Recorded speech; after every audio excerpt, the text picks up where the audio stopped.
Thank you for joining us once again. Dr. Jayalal is here with me and he's talking about various things that concern the healthcare industry. So coming back, Dr. Jayalal, what do you think of the healthcare industry in our country? Healthy, not healthy? What do you feel? No, I don't think it is healthy, because what we feel now today health industry, neither the patient is happy, nor the doctor is happy. Why? Why do you say that? Because doctors are now afraid of court cases, Yes. the consumerism which is coming in. Every patient who is coming in, that now has to go for a defensive practice than an aggressive treatment. A patient comes with struggling for life. What runs in the minds of a doctor is whether this fellow will file me, sue me. Yes. And the thing has gone to the level, I don't charge a patient who come to me depending upon his profession. You may be earning money in dollar, but I don't charge you in dollars. But when it goes to the court, the compensation which they pay is in what is your capacity of earning. One case we had in Amri hospital, where the hospital has to pay nearly 12 crores. That's a lot. So that means how they calculated is this lady is earning in US, so her income is like that.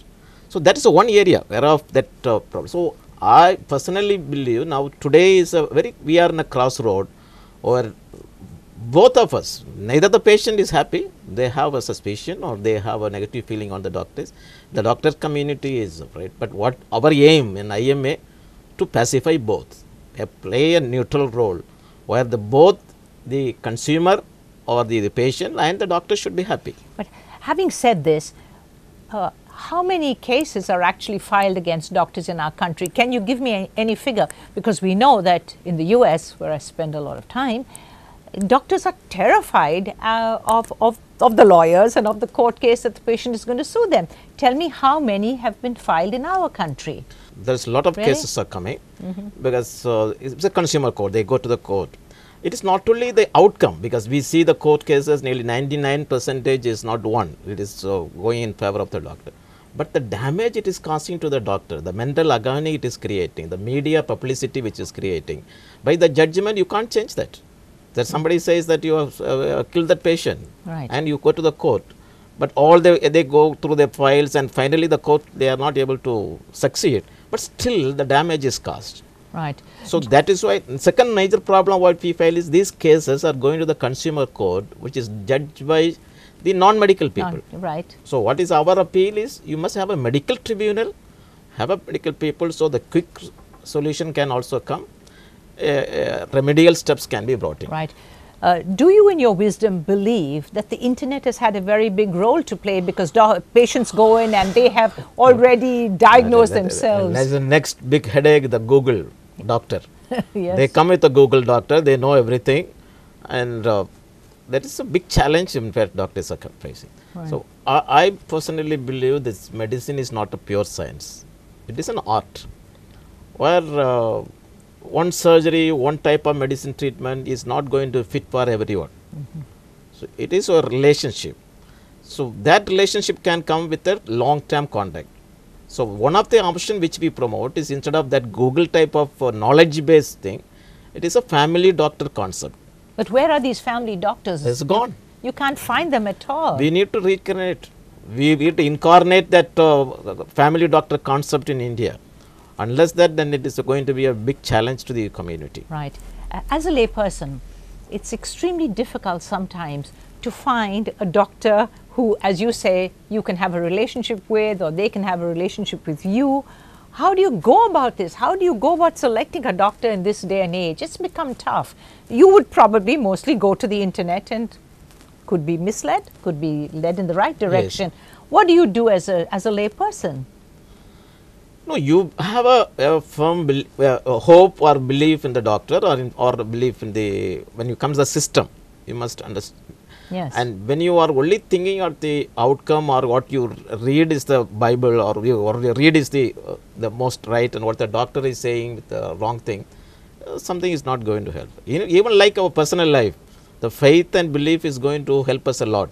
So unless the patients are not going to have that faith in that doctor whom he is believing, that relationship will not come. Now I'm going to ask you a curious question. Okay, do doctors get irritated when a patient goes there and sort of asks them a few questions? You know, I often wonder, please tell me. Of course, it is true. We get a lot of times irritated, but we always smile. Even when we get irritated, we can't show it on the face. Right. Because that is one art which we learn.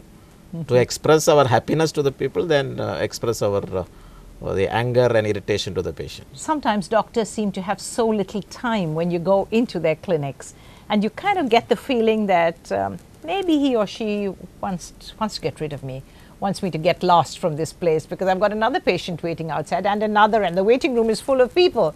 Tell me about that, explain that. That is also absolutely true. That is why, because we do not have a 3-tier system, or even if you have a small headache, which can be treated by a family doctor, you will go and spend the time with a neurologist. Right, yes. Where what he is expected to treat some other complicated cases. So the referral system is not here, the tier system is not there. Anybody can go to anybody.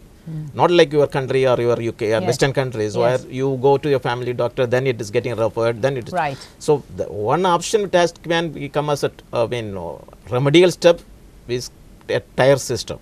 You go to the primary health care, if it is not, then you will have a lot of time to spare. But a consultant who is a specialist will not be able to talk to you about fever and all. You talk much time, spend your time on that issue. That is one area we are working on that. We do hope that something can happen on that. So the rural system of the primary health care center is a pretty good one, and I can understand that you want that system to continue. Absolutely, that is what we want. The primary health care system has to continue, and we need to strengthen that. If you see a primary health care, it itself is a speciality. A family physician is a speciality. But what now happened is, it is not a choice, it is a chance. If you don't get a PG, you become a family physician. That is not absolutely true. So if a family physician has to be groomed, has to be trained, and it must be a specialist type of system which has to be come in. We are trying for that now. Most doctors these days don't want to be just an MBBS. Everybody is going in for a specialization and a higher thing and a higher thing. Absolutely. That the demand is high. You also said just MBBS. Yes, that's right. So that just MBBS they don't want to stop at MBBS. Yeah. So you provide the family medicine as a specialty, and when they finish and practice a family physician, they are also a specialist. So that is MD family medicine or MRCGP or whatever the codes which we call. That specialized training must be also provided, and incentives should be also given.